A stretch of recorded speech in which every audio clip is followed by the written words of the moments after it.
Jenner Carnelian. I'm here with my brother, and we're going to do the first of many commentaries on my comic book, which online is titled Enrod the Clockman. And the first story we're going to cover is the first one that has appeared in the collection that I've titled Tales from Planet Arun, which is the world that Enrod the Clockman lives on. And this first story is called Accepting Fate. Okay, first panel on the first page of Accepting Fate is, well, that is the debut of T-Bone, the bounty hunter. And I named him Tyrell Runner because, well, he's modeled after a friend of mine who plays bass in my band. And his actual name is Tyrone Walker, and so I kind of just modified the name there from Walker to Runner, and that's exactly how I created it. All right. That's pretty clever. Yeah. I like that.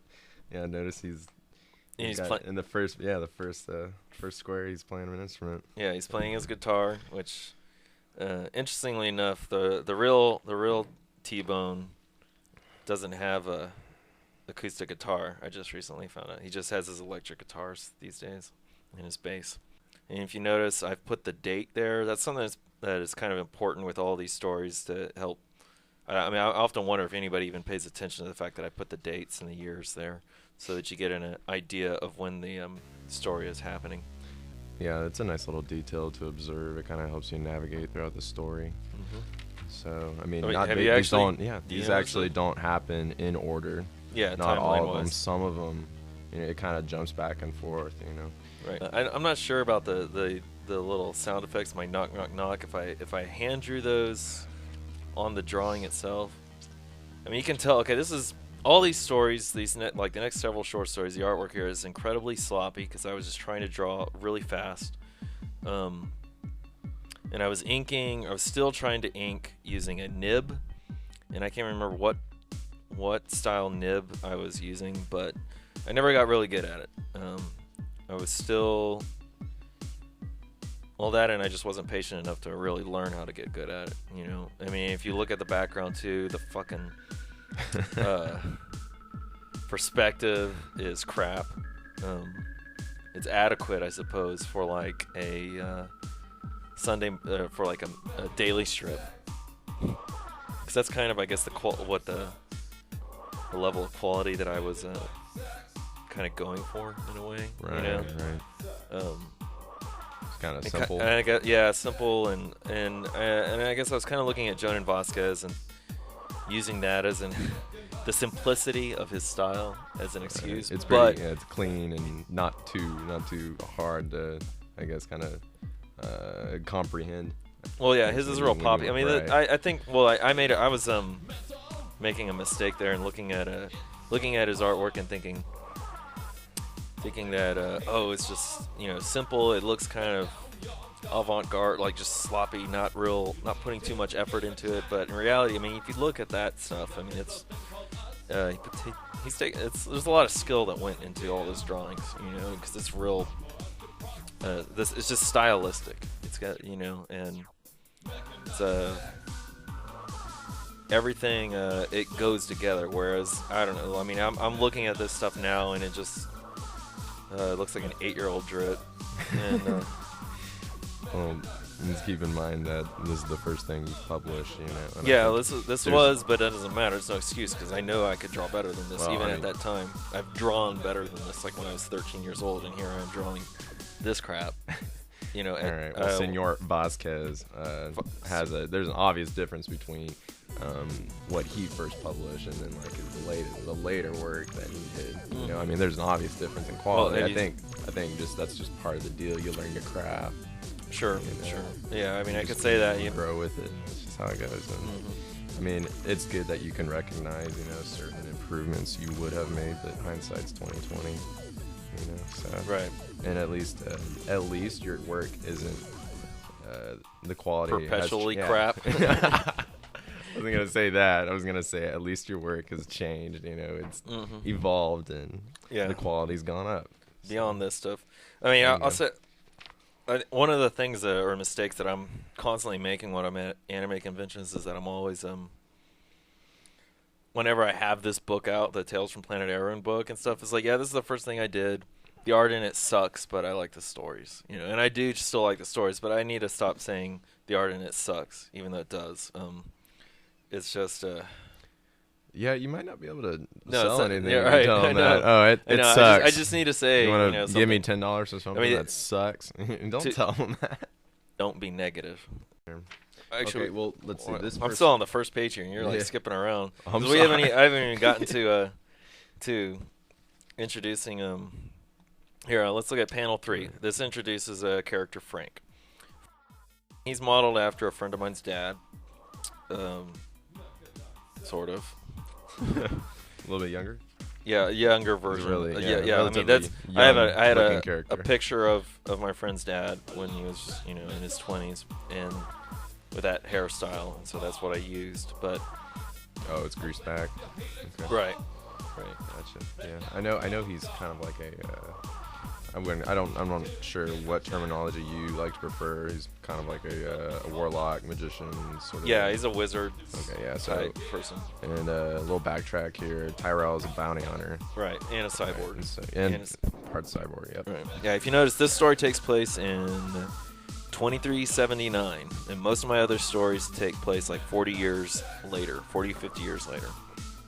Right, and so these people are still alive, so it's kind of important to note that 40 years in our reality is a pretty substantial amount of time, but these characters are still functioning, you know, 40 years later. So that just kind of illustrates, you know, this is the future, and this is how advanced they are with, I guess, health technology, because they're still alive and they're still kicking ass. Like that's one way to interpret it, but you know, I haven't actually revealed exactly why he is still alive. Fair enough. And I guess because you have to take into account. I mean, what I reveal like just later. My imagination, right? That's interesting. See, I didn't know about that. That you would expect that.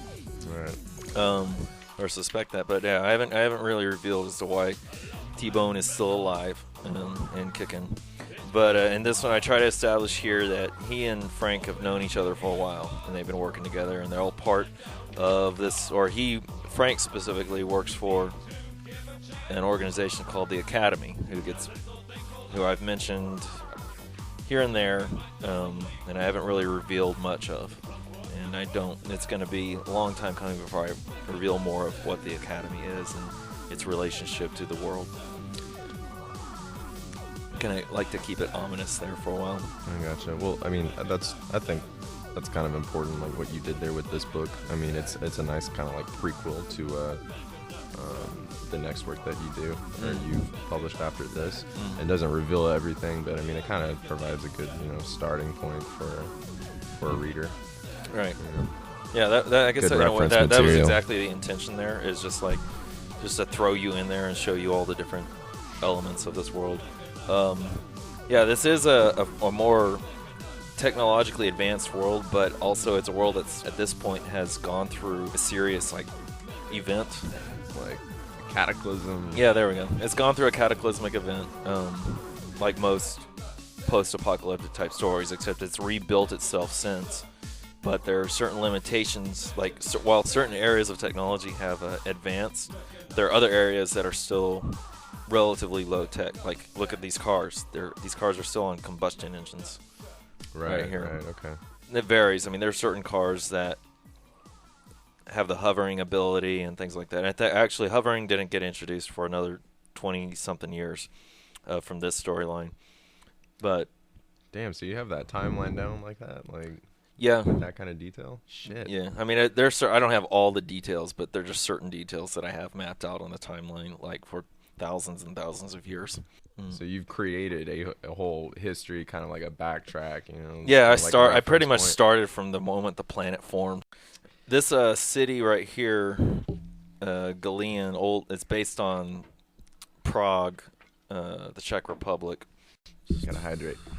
And that's all the city. This is kind of modeled after, I just kind of made it up, honestly. Oh. I mean, it's somewhat based off of stuff from New York or what, you know, like you see all those apartment buildings that are all stacked together. Uh-huh. But I mean, look, oh my goodness, look at how off all those lines are. Like the Yeah. stairs don't even line up, and they're all like I didn't even bother. I hated using rulers, and I mean nowadays I use rulers all the Yeah, time. that's funny. You have like the biggest supply of rulers I've ever fucking seen. Yeah, and straight edges and templates, but yeah, I really didn't want to use rulers. I try to do everything pretty much freehand. I mean, I think I like your little medley of magic and guns. You know, I feel like when I was growing up, when I'd read fiction stories, those kind of elements were always separate. You know, like magic would exist in the absence of technology. Right, Yeah. right. But you've kind of mixed them, kind of. I mean, pretty well too, because I mean, one, you've made it seem to where one is not absolutely better than the other, right. I guess, because I mean, another characteristic that Frank has is he's a magician. We already discussed that. But Tyrell, he doesn't use magic. You know, he's a bounty hunter. He has a gun. Yeah. And in square or frame 3 on this page, he pulls out a big ass fucking magnum. So Right. Yeah, it's a little. I guess that's what it is. It's just a Magnum. I didn't know shit about guns at this point. You know, Okay. I hardly knew anything about guns. Like, which is something I always regret because the first full-length graphic novel, it's guns, robots, and talking animals. You know, and I don't know a okay. damn thing about guns that whole Okay. time. I'm just making it up Right, well, you do as I now. go along. Yeah, I know a I lot mean, more about you know guns. more than me. Yep. I try to also illustrate that, like here when they walk into the building of this guy Jareth, who they're coming to get like an object from because he stole it, who used to work with the academy. It's all dark, and so Frank's like, "Hey, I got a spell so that we can see in the dark," and T-Bone's Right. all, "No, man, my goggles work, ching, so I can see just fine." And then, I mean, of course, then Frank notices the demon feces, and for me, this was a funny joke. It was just kind of like offhand. It was supposed to be a joke to me. This is my sense of humor right here. So, I think I just found some demon feces. Some what? And then, bam, the monster shows up. and and then T-Bone just goes, "Oh." He's kind of a cute little demon. You know, he's got a cute little big eye. Yeah, I guess so. I just made him up on the fly, like right there for this panel. I designed him. I tend to do that a lot. If Really? I don't spend too much time. I mean, I design key characters. I'll do some sketches of them, but when it comes to like a character that's only going to be around for 2.5 panels, I'll make it up right there on the page. Just design them right there. Because this is kind of like this demon is just what I might doodle on my math test in high school. Oh, okay. So that's basically what it is. Just random stuff. A lot of there's in terms of its form, there's some McFarlane influence going on there.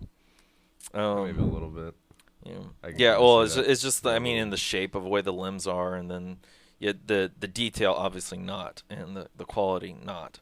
Right, but I mean, it served its purpose. It's only here for like 3 frames. Right. But no, that's cool. You allow a little improv in your drawings. I guess it makes the comic kind of fun. You know. Yep. Or fun for you.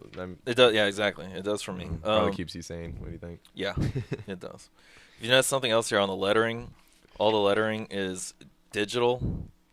It's done just by typing text in through the computer. Most of the lettering, except for the demon screeching. And I drew the screech like when I first started getting back into drawing comic books. I hand lettered, like I did a 24-page story and a 10-page story, both about Enrod. And I haven't published them because they suck. So, but that was kind of like I started getting more into it, and having hand letter all, man, it killed my hand. It took me forever to do all that stuff hand lettering. So that's when I decided to just do it all digitally. But for this particular thing, I drew it separately from the actual drawings. Like the drawings, there's no lettering whatsoever on the original pages. Okay. But then I took a separate sheet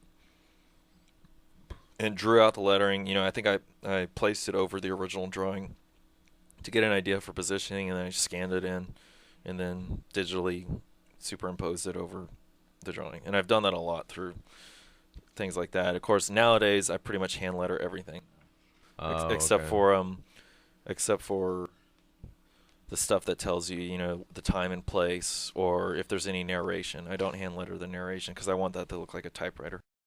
Yeah, and then here's kind of like I'm doing the same joke almost twice, but a little bit differently, where it's calm, you know, the danger's over, and then the next page, oh, you know. Right. Of course, did you do this one on the fly, or did you put a little more thought into him? Because I mean, I can't remember. I think I might have actually did sketch them out first on a separate sheet, you know, in my sketchbook, but I can't remember. I think I did. Right, he's kind of caterpillar-esque, and the Yeah. little detail like with the mouth. It looks like Yeah, there's actually, teeth I spent more time on this guy. He's got a little beardy going on. Yeah, that's Kinda. actually like a tongue. Okay. Is what that is, like a little, you know, organic thing with like tendrils, whatever, you know. Oh, that's freaky. That makes my butthole clench. Yeah, I'm not even gonna go there. Yeah. So Don't yeah, I worry mean, about that. almost all this lettering in the first 3 panels is done by hand. All of Yeah. it. But I would draw it separately. I'm pretty certain, and then superimpose it later, separately from the art. Like the blort, yeah, the noises that the monster's making, and then T-Bone going, "Holy shit," and then Frank saying his spells that cause the monster to dissolve. So with he kind of has an incantation. Right. Frank does. Right. Like, this is what drives me nuts. Like when I read, you know, sorry, I'm gonna mention Harry Potter. Right. Other thing like a Merlin series I read once. You know, they'd have these incantations with like some made up language. Where the hell do you come up with this shit? Like that's what I want to know. You just like, start making it up, man. You just make. Okay, so Yeah, I have another make it up. question. You paid an extreme amount of attention to the etymological Right. detail of this whole story. Do you keep these like? Do you On the write magical words? No, Yeah. I don't. No, Okay. not on the magical You just words. make shit up. Yeah. On the Just start speaking. I in mean, tongues, I do. like- I mean, I keep up like, okay, whatever I've published, I will go back to. It's like, okay, you know, like he used these words for this situation, so I'll keep it consistent. You know, I'll go back if I've published it. All right. Now, when it comes to other languages that the characters speak, like, because there are other races with other languages, like all the Mechanites, you know, they got all their, every now and then I'll have them speaking their own language. Okay, so I'll make up the words, right? And then I'll go back and I'll write them down in a separate file, and then I'll write down what their translation, what they mean. So and then I'll keep a dictionary so I pretty much make it up. I'm making it up as I go along because I really don't have time to sit there and make up a whole fucking language. You know, I gotcha. the whole damn thing. So I make it up as I need to. Right. Yeah. I guess another kind of almost cliche little joke. These last 3 panels here, where, you know, after Frank dissolves the centipede monster, you know, With his little spell. yeah, T-Bone looks at him all. Well, I tried to give him a look. You can't even really see the way it's printed, but you know, He he's just all looks like an angry black man with Yeah, goggles on. right. And I don't know what. Tell me what do you see when you see Frank's like expression? He's all what, you know, like It's just, well, I mean, I know he has that spell where, you know, you're trying to illustrate that he can see in the dark because his frame, he's dark except for the area around his eyes. Right. It's lighter in ink. And Right. his complexion's lighter there to kind of illustrate that, but that kind of looks like he's embarrassed or something. But I mean, yeah. I Yeah. mean, what you're trying to do, I mean, the expression that that Jenner obviously wants to convey is like, you know, offhandedly, oh, what, you know, like, Right. yeah, I dissolved a big ass 7-foot demon, you know, Yeah. no big deal. Yep. that was pretty much what I was trying to do. But, And then we introduced Jareth on the next page, a big old splash page with his requisite familiar. That's the warlocks in my world. They all have familiars. oh, okay. So that's not his preference, or just No, yeah, he has a familiar because he's a okay. warlock. Well, what about Frank? What's his Frank's not familiar? a warlock. Oh, okay, so He's a wizard. oh, okay, so you. But he's a little bit more. I allude later on. We'll get to that. But okay. he's a little bit more than that. So I mean, wizards, I guess, is, you know, they have something to do with the Academy, and we'll say that much. Okay. Well, Jareth looks suspiciously like the author. Yeah, I needed to come up with a different design. A little bit more muscular though. Yeah, Pretty muscular for a He's warlock. a lot more muscular than me. A lot more. But he's seething. I thought he just needed to be more impressive, because he's a bad guy, or sort of. Yeah, I couldn't really. I didn't have I'd run out of ideas, I guess, or not run. I just needed to come up with an idea for how he's designed, or what he was gonna look like, and I was just like, fuck it, I'll just model him after me. Okay, so how do you do that? Do you just whip out a mirror? And I've looked at myself. I've been looking at myself in the mirror for as long as I've been alive. And pretty much I have my face memorized. Okay, right, fair enough. I just didn't know whether or not you would actually, like, I don't feel like, I mean, I can't draw worth a shit anyway, but I would feel like if I were to attempt to, I'd have to, be looking at a mirror, right? And just a bit. So you just kind of did that off your head? Yeah, like, yeah. Oh, that's okay. pretty much just off my head. I mean, I knew what I looked like, so at the time. So this was actually a big pain in the ass for me. I mean, I put a bookshelf in there, just coming up with this whole room, designing rooms and furniture, and coming up with what to decorate this room and fill it in like somebody actually lives there. It's just like, it's a nightmare for me to think about all that crap. How about you just look at your fucking house? Yeah, and then every single place that I look at looks like my place, and most people's places don't look like my place, Okay, fair enough. I figured in fact, he looked like you. Everybody's place looks no. I mean, okay, one commonality: he's got a freaking bookshelf, and I've got a bookshelf. So true to him. Yeah. Oh yeah. Well, you don't forget the fountain with the skulls. Yeah. There's that closet, isn't it? I had to throw that in there. I was like, okay, I have to put that in there so that it's there, so that because we're gonna focus on it in a little bit, so that way it doesn't just pop up out of nowhere. Okay. Later on. I was actually pretty proud of that imp design. That's like out of this whole page, that's the best looking drawing, in my opinion. Really? Yeah. Out of everything else, the page, demon. I like him. I like the little imp. I like how he has an underbite and his teeth kind of go up over where his upper lip would be, I guess. I mean, I'm using the human face as a reference, and his teeth kind of go up higher than his eyes. Mm-hmm. But yeah, no, it's pretty neat. Oh, quick question. So this one's kind of, it's kind of demonic looking, kind of malicious, so do these familiars kind of reflect their masters? Their masters, I yeah, guess, like their personality. Pretty much. I haven't really thought of it to that degree, but yeah. I mean, that's, I think, the feeling that I usually go. I mean, when I'm designing the familiar, I want it to reflect, or be relatable to the character that they're with. Okay. So yeah, he's got to look a little bit more ruthless than some other guys. So the next page, okay, it's big. It's just a big talking head scene. I actually had to rearrange some of these panels because they're inconsistent. Like panel 7. So we got, how many panels? We have 12 panels. So on panel 7, that's actually, I actually flipped it so that, because originally T-Bone's head he's facing to the reader's right, which was inaccurate because that's how I drew him. I drew him inaccurately. But Frank is on his right. The reader's left. Like if you're facing T-Bone, then Frank is on his left. So naturally, T-Bone has to be looking to his left. And I think I had to flip Frank here as well, right here on panel 4. I think he might have been looking to the left of the page, but I can't remember anymore. I know actually this character right here was panel 10 and 12. Yeah, I'm pretty sure that I originally drew them the mirror image of what's actually on the page. I had to digitally flip them. Oh, okay. So you put down a mirror image, is what you're saying? Well, basically, you select the like if you're using whatever graphics software you're using, you select that particular image, and then you just hit. There's a function that flips it horizontally.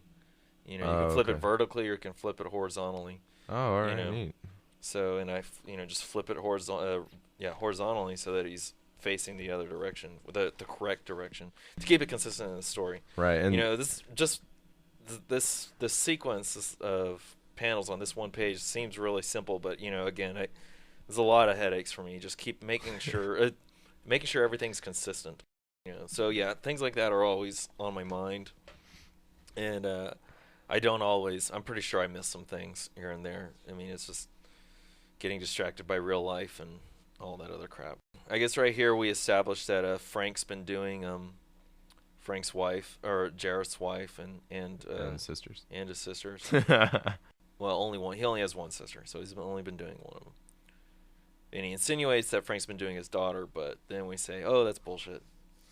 He's just talking smack just to start some drama.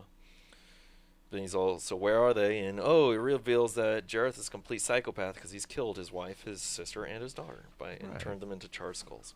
Right, and these charred skulls are actually on the previous page. Right. That's it in the background. I established that on that big old splash page. There you go. Do you know that you're familiar with that term, splash page? Hell no. Okay.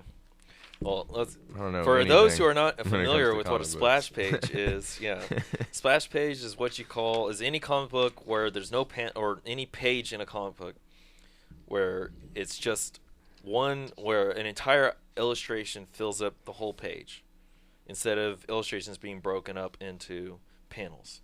Okay. That's pretty much what and its purpose is to just like show something really epic, right?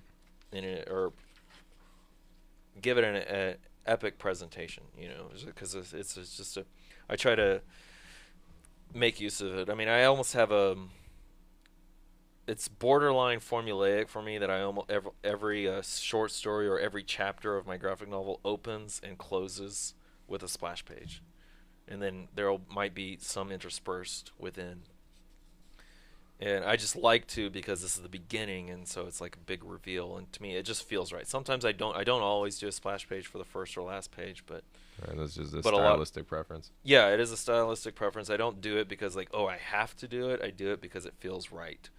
Okay. But you will notice that pattern if you read the rest of what I do. So yeah, so they figure out, Jareth really is a psychopath. Besides the fact that Jareth has killed his wife, his daughter, and his sister, why is he?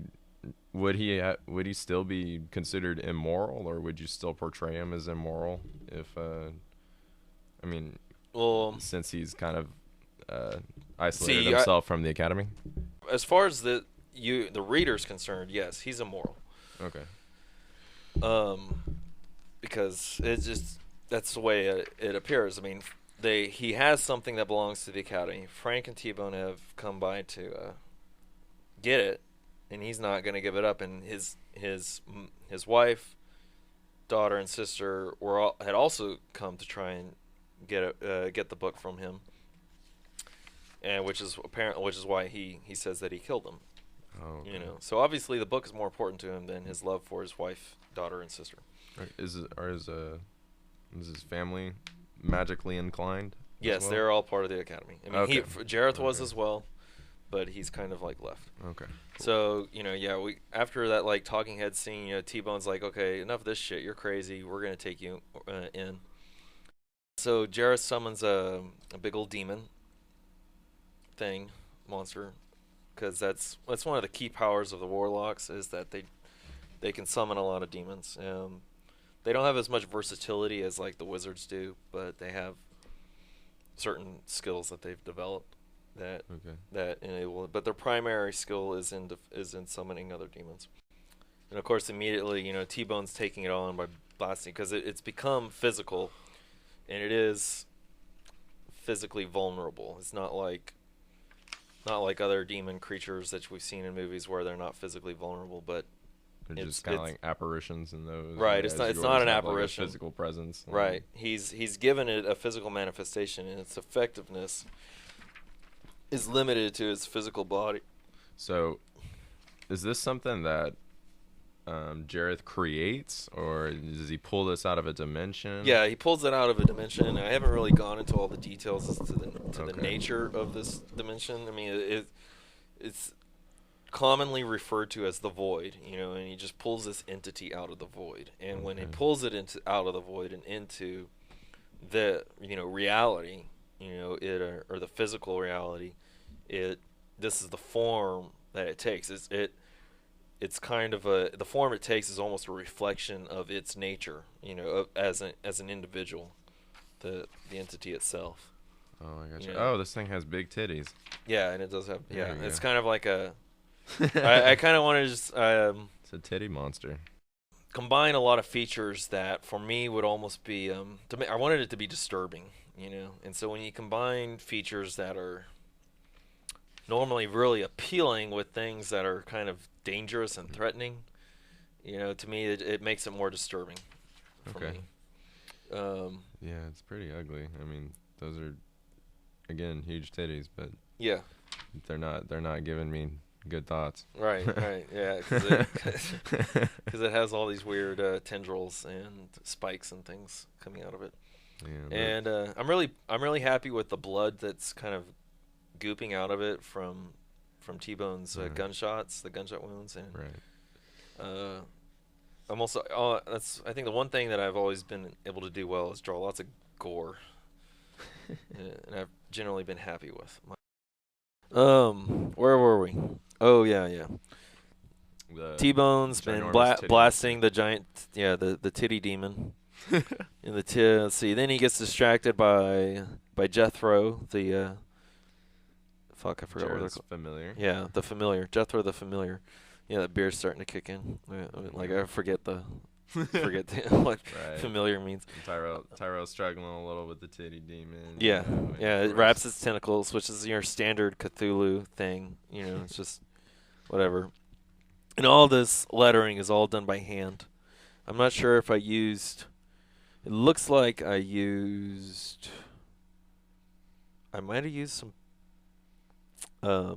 a nib to ink that lettering. Can you explain what a nib is? Okay, like a traditional pen, like old school, where you dip it in to the ink. Okay, so it's a metal. Yeah, that's the nib. That's a nib pen. So that's why these lines kind of get thin and thick like they do. But I'm not. I don't know. I'm just not very good with a nib. I've never been able to get really good with it. I'm much better using a brush now. So that's what I do a lot of my inking. Unless I'm inking like machines and stuff with straight edges, then I'll use the technical pens. But a lot of my characters I'll use brushes now. But sometimes I'll even go back if I don't have my brush, like if I'm at a cafe and I don't have my vial of ink and stuff, because it tends to spill when I travel with it. So then I'll just ink with my technical pens, like the microns and pits. Yeah. So anyway, I mean all that. Let's see. Yeah, even the blood I think is all done with the nibs. I think I was kind of just globbing it on there. And all this lettering was superimposed as well. Like I draw it separately from the illustration. And just slap it on there. Slap it on there digitally. I think with the exception being the pop here and the where T-Bone is getting his arm broken his arm broken, at the joint. And so it's kind of revealing more of his mechanical nature. Right. Which really it's just his arms and his shoulders that are robotic, and of course it all goes into his spine. Okay, so he does feel things like that. He can sense pain. Sure. Yeah. I can. I mean, in the cyborgs are human in that regard. Right. I mean, there's pain sensors in his arms, but they're not as bad as it would be for a human being. He can turn them off. But like if you cut his stomach or something, he'd feel that like a normal human being. He's pretty vulnerable there. In his legs. Hit him in the gut. Yeah.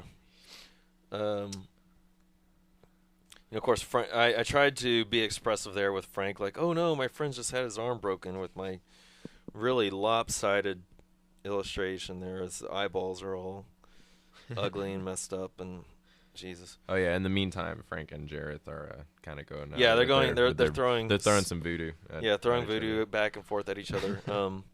Which this right here is another standard warlock power. What Jareth is doing is he fires his energy blast that he can do. And if you've noticed now, is he's got pretty much talons on the edge of his fingers.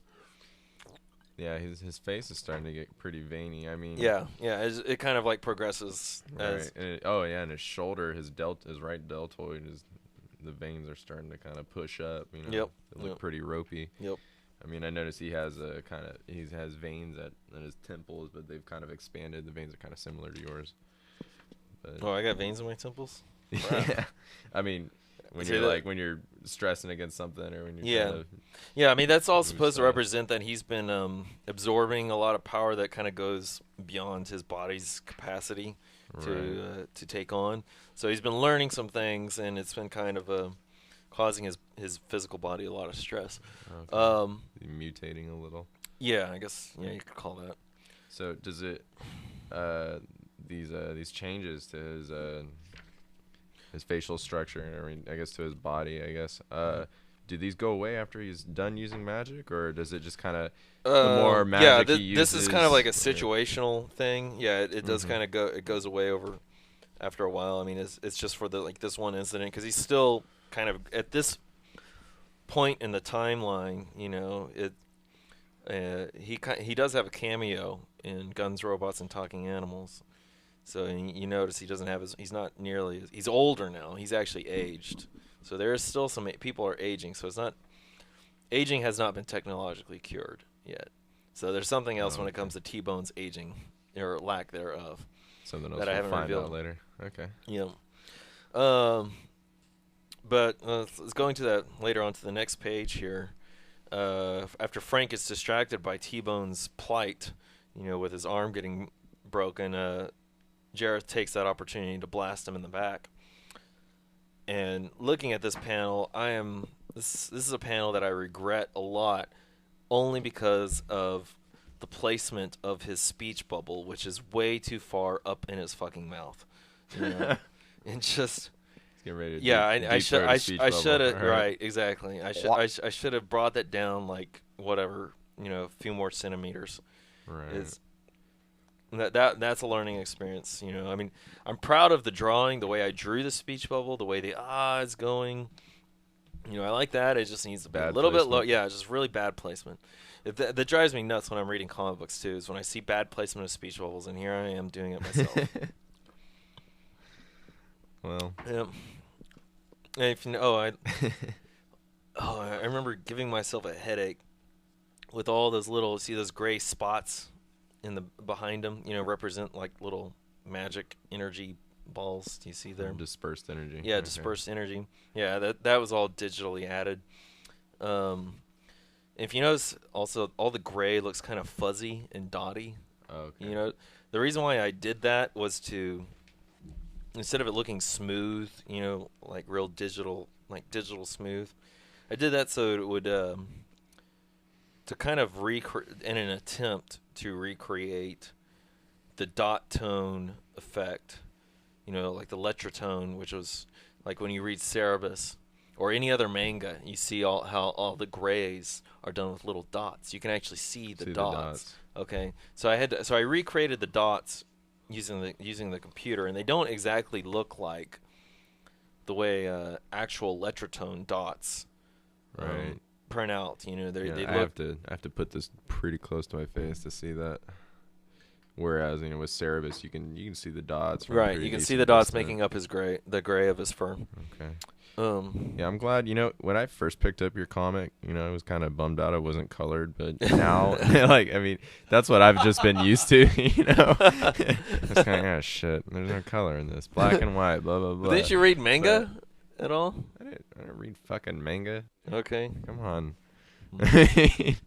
You and I were kind of. We're kind of opposite, I guess, growing up. I guess so. Not too terribly opposite. But you're into Pokemon and all that crap. was That's a true. kid. You loved all I did go through the Pokemon phase. And Power Rangers and all that. I mean, Power Rangers still kicks ass. oh Okay. my You God! can shut the You fuck got up. it. All You right. gotta be kidding me. Oh my God! Anyway, the first season or the first TV show, it kicked ass. There was plenty of ass kickery. Oh, it was horrible. And no, Horrible. absolutely not. I had to forego my was a Robotech reruns for that shit. Nobody even knows who Robotech is. Oh. Everybody knows who Power Rangers are. Oh, Anyway, I really got into the black, white, and gray. And also, reading your comic, reading Cerebus, it was something I had to kind of adjust to. You know, It's not something you start off with. It's about a mood, people. Right. Even though it's been getting more and more tempting to start like adding color elements, because that would just like, that you see the Sin City movie. There's color elements in it, like the blue eyes, or there'll be red blood. Pretty badass. On black and white. Okay, so it's After Frank gets blasted in the back, Jareth is flexing his powers and is all blah blah his blah. face is even more veiny. Yeah, he's more veiny and starting to cross, instead of it just being at the temples, it's kind of going over his forehead, over his nose, right, around his eyes. Right. So one thing is, like in later stories, I guess what I was originally intending to do, if you notice, that Frank, whenever he uses his powers, he has to give out an incantation. Yeah, I was actually going to say something about that. Yeah. Whereas Jareth, he doesn't. Yeah, he doesn't say a word. He just kind of whips his hands out and there he goes. I was going to do but I'm sure that's another detail. That's the detail. I mean, originally it was going to be another thing that I was going to differentiate between the warlocks and the wizards. Like the wizards have to use incantations, and for his powers he doesn't. For the warlocks they don't. But later on, Kino the warlock, he has to use incantations for his stuff. So because I just decided that would just be, I don't know, it was better. It felt more right. So there's going to be a different explanation as to why Jareth doesn't have to use incantations. And what it is it has more to do with the book that he has acquired that they're trying to get from him right now.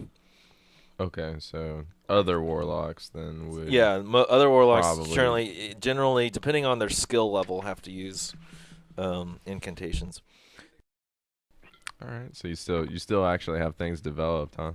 Or to develop. Yeah, things are still being developed because there's sometimes I have a little too much ambition in terms of the level of scope. I mean, I'm sitting there arrogantly thinking I can do something as robust as the quote the Star Wars universe, whereas when George Lucas has an army of fucking artists and concept creators and people pretty much creating the stuff for him, So George and then Lucas he goes is and lazy. writes really crappy scripts and then directs really crappy movies for the prequels, but Banks. Yeah, and then he makes a shit ton of money, which I definitely respect and admire him for that. Yeah, I want to be a billionaire. I just think he should have had let the director from Empire Strikes Back direct all the prequels. So Frank gets the drop. Oh, no, I'm sorry. Jareth gets the drop on Frank. He uses another power of his to hold his body in a form of stasis, and the way I drew it, his body looks totally out of proportion. So I covered it up with. Well, that wasn't intended to look uncomfortable so much as just me and my lazy, crappy artwork. Okay. Well, he does look like he's rendered immobile. Right. Okay. That's a good thing. So. I'm happy with the panel 4, with Yvette, the titty demon, holding T-Bone hostage, like that. Yvette. Yeah. Yeah, I like coming up with really just almost innocent sounding names for these freaking monsters, It's just, I don't know.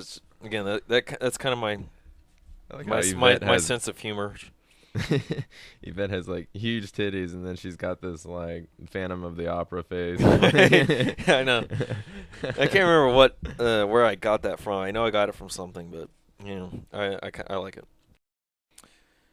Jareth looks pretty good for the most part. He looks pretty two-dimensional the way I drew it, but you know, he doesn't look as bad as Frank does. Jethro is drawn way too big for what he is. I think he looks too big, but Yeah, he's just kind of floating. I know he has kind of demon wings. Yeah, do they flap? They flap, but I just it was kind of like more of a stylistic, artistic decision to just draw him like that. He's not floating. His wings are flapping, and I just kind of like, all right, fair enough. I didn't.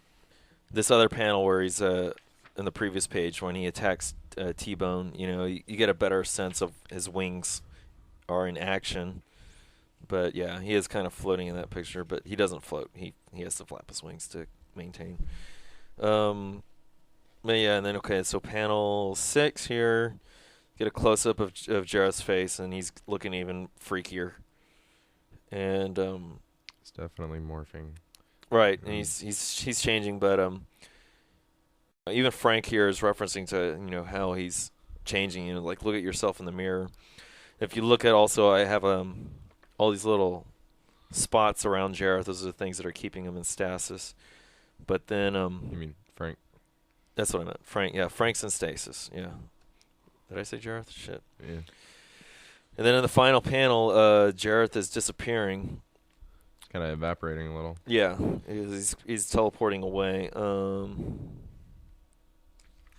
But here, I mean, there's an insinuation that Jareth is saying, hey, you won't accept what you really are. So it's just insinuating that Frank's actually more than just, a wizard, which is what Jareth was at one point. He is also a wizard in addition to being a warlock. And the different things about wizards, while they do require some sort of an innate capability, it's genetic, born into them, a lot of their skill is something that's learned. It's more academic. Okay.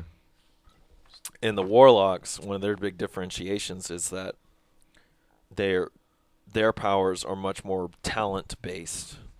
It's more of something that they just have to recognize inside themselves and just start developing, like a track run, like an athlete. Right. And so right here, I'm insinuating that Frank has something other in him other than that. I have yet to reveal. Yeah, this book. The only thing that frustrated me about this book was like I had so many damn questions. Like okay, well, what's this? What's that? Why does he not have to utter an incantation? Why are they different? What the hell is he talking about? And that was the whole. I did that on purpose. Right. I totally did that on purpose. I wanted there to be questions. And so that. Eventually, further down the line, even though I have not even got anywhere close in the stories that I've published thus far to really even addressing all that stuff, but these are just seeds that I've planted for the future, for the distant future. Do you have the story plot just planned out, written down, or is it just still kind of locked away? A lot of it's amorphous, but no, I've got lots of different story plots. I'm not going to go into how far this particular story. I mean, the primary purpose of this one, is to introduce T-Bone. Okay. That was like, and the other character, as well as Jareth and Frank. Yeah, I remember seeing T-Bone in the next novels. In Guns, Robots, and Talking Animals, right? He's like one of the main characters. But I haven't seen Frank yet. Right. So that'll be interesting to see him pop up again. Mm-hmm.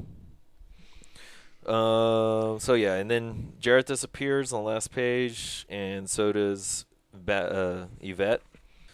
And then of course Jareth falls on the ground, and T-Bone's all bummed because his arm's broken. It's going to cost him money.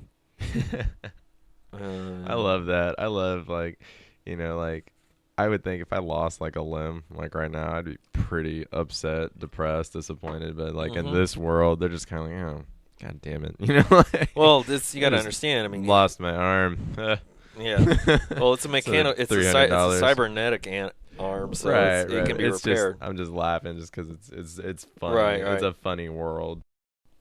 Yeah, and then I make a joke about Frank getting his cigarettes stolen. That's since Jareth was modeled after me, we make this joke about about him doing anything to make people quit smoking. And because at the time that I wrote this, I mean, I was such an asshole to people who smoke cigarettes. I mean, I'm a little more tolerant these days. I still despise cigarettes and cigarette smoking.